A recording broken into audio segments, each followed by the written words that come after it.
Blake, another solid game from you tonight. Obviously, I kind of had a shooting slump through the first few games. Just how good does it feel to not only find the stroke last game, but to now put it together back to back and kind of get some rhythm game to game? Yeah, it feels good. I just got to keep that mentality of being aggressive, trying to get the easy buckets early, attacking early, trying to create for myself and my teammates. So just keeping that going and is really important for me. So. How much of that, again, I know I asked you about it last game, but again, starts with you getting downhill. I know you hit a lot of shots, but in that first half especially, it really looked like, when you got, guards like Braden Norris and some smaller guys that you really were looking to get to the basket a lot. Yeah. I was trying to use my quickness to my advantage. My change of pace. Just trying to, just kind of keep them off balance because sometimes they're probably looking for the jumper coming. So I just wanted to start off the game, attacking right off the bat.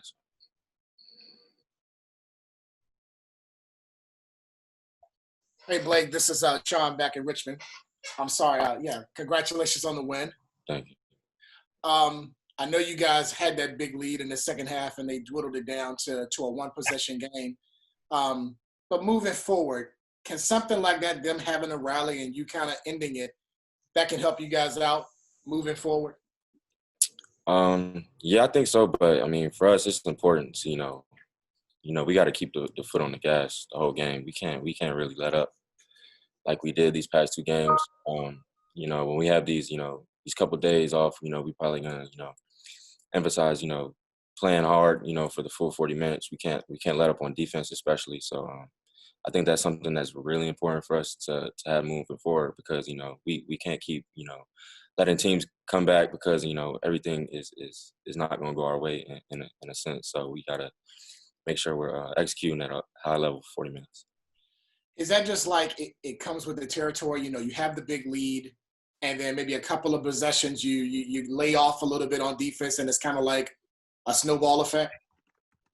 Yeah, a little bit because we know Loyola Chicago is a good team. So when we let the foot off the gas, they're gonna come and have a big run going, and we gotta maintain that and stop that. So it's important for us, just to execute for 40 minutes on both ends. So that's just the main thing. Appreciate it. Guys, anything else for Blake? Blake, Richmond doesn't press a great deal, but there was a pressure that really turned the game in the first half with about 8 minutes left before halftime. What caused Richmond to go to that pressure, and what effect do you think it had? Can you repeat that question again, please? Certainly. Richmond doesn't use full court pressure very often, but there was some tonight that really got you that lead. What caused Richmond to get into it, and could you speak to the effect it had? We kind of sensed that their perimeter ball handlers weren't that great against pressure, and we tried to use that advantage, and just to pick them up full court. Coach Mooney told us at the beginning of the game, we have to set the tone on defense by kind of picking them up full court, making them uncomfortable, with them starting their offense and stuff like that. So that's something that we're trying to doing. We're going to start doing like from now until for the rest of the season. So just trying to make their guards uncomfortable from the start. Thank you. Chris, you mentioned that Richmond needed to score because you knew something was coming at you. Could you go over the second half there, especially the last 8 minutes, and what happened? A couple things went against us, it felt like. And we of course, they're going to make adjustments. They're a team that has, a great base offense, but also a lot of really terrific counter plays to their offense. And they have great shooters surrounding and an all-American type center. So, I think in my mind, I know they're, I don't know what they had at half, but we're not going to hold them to 40 points. They're too good. And they're going to make adjustment and start making shots. So I thought we needed to continue to score. And we extended, unlike Wednesday night's second half, we extended the lead and got ourselves up by 20. But I thought we didn't score well enough from there on. We didn't get into the bonus until under 10 seconds left in the game. Pretty amazing. And then we didn't score consistently enough so that the lead went from 20 to 11. It was able to go too much further than that. Thank you. Chris, it's another solid game from Grant. I think 7 of 9 from the field and double figures, a lot of rebounds. But again, 8 turnovers and a couple forced backdoor passes. It seems like there's almost been 2 or 3 games now where he's just kind of not seeing the lanes great. I don't know if you can say anything on that and just him seeing the floor recently. Yeah, I think his turnovers are too high for sure. The trade-off of depending so much or involving your center as much as we do is that that is going to start to sneak up. If we just had an offense where the point guard held the ball most of the time, then he'd have a lot of the assists and his turnovers would be lower naturally. I think he's just got to, sometimes be a little bit patient, sometimes go to the next thing. And look, he's a great player. And with that, we went into him and he had a huge basket down the stretch of the game. And I thought he really, really fought and tried on defense on a great player. So, I think that the turnovers will bother him more than anyone else. And we'll just continue to work on it and point those out to him and decisions that he can make a little bit better. So it's now, the second straight game where kind of 2 ways to look at it, right? You've had a big leads at halftime in 2 games where you've held the leads and haven't given them up in one light. Also, at the same time, you've obviously kind of let teams kind of go on runs in the second half. How do you kind of evaluate those two of maybe you haven't kept the foot on the pedal, but you're also closing out games? So kind of good and bad. Yeah, no, I think it's certainly something for us to really address and look at. We talked about at halftime today. And today was different in that we extended the lead, and I think it was up to 20 with even 13 minutes to go. And we just have to continue to do that. Part of it is, we've gotten to the foul line more in the last couple of years than we have. We need to make sure that we're doing that because then it's harder for your team to go on scoreless runs. If you can get a couple at the foul line, then you're not as dependent on a jump shot or a 3-point shot. So, yeah, it's something we're going to really work very hard on. We're going to look closely at and address and make sure that we get better at it. It's a good position to be in, to be up by a good margin at halftime. But we need to get better at making sure that we can continue to extend the lead and hold teams off. Thanks, Coach. Thank you. Hey, Great hat. Right there. Yes, sir.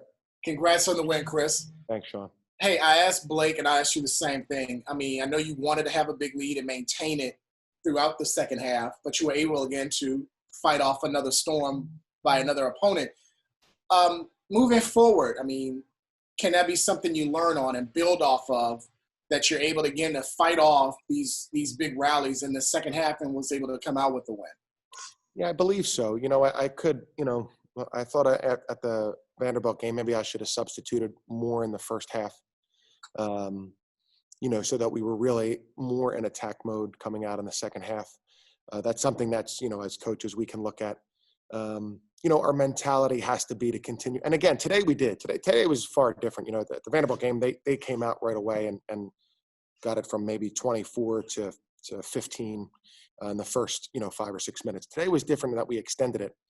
And it just takes concentration and focus, and I think we're pretty good at not trying to hold the ball or, milk the clock when there's 9 minutes to go.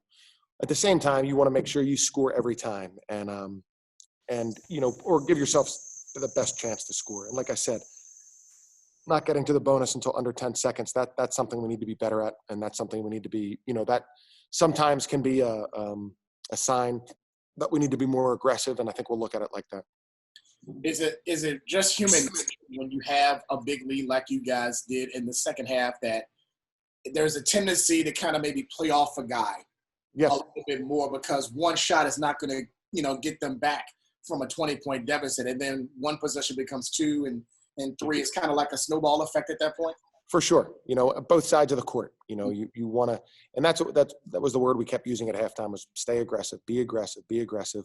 We had 2 opportunities at the basket to start the second half. And, they were contested and we didn't get those to fall.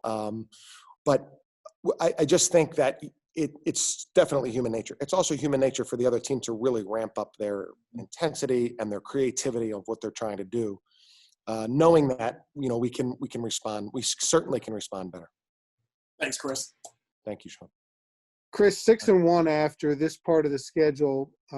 Where are you guys now and looking at any other non-conference games that you might potentially play? I know there was some talk about potentially Sunday. Obviously, that's not happening. But with the way the A10 is going to start, where are you guys on adding any other games? So yeah, if the Hofstra game happens, that will be 8 of 9 possibilities, and that's not perfect, but that's far better than a lot of other teams at this point, including Loyola, to be honest with you. So we would love to play, and we have called every team in the country about playing anywhere in the country, but it's difficult. Teams have league commitments, they have travel concerns, all of those types of things. So at the moment, we don't have a game for Sunday, and I don't anticipate filling one in even during this time. And then we would have an opportunity to add one game. Again, I don't know after Christmas and once league play starts, I'm not sure how much of this scheduling stuff is going to go on. But like a team like Loyola, or a teams out in the West Coast Conference where they play a 16-game league schedule, there might be opportunities, and everybody's in a different position. And certainly for us to feel like, to have a good record against a good schedule, we feel good about that, but we still might add a game. We'll certainly be open to that.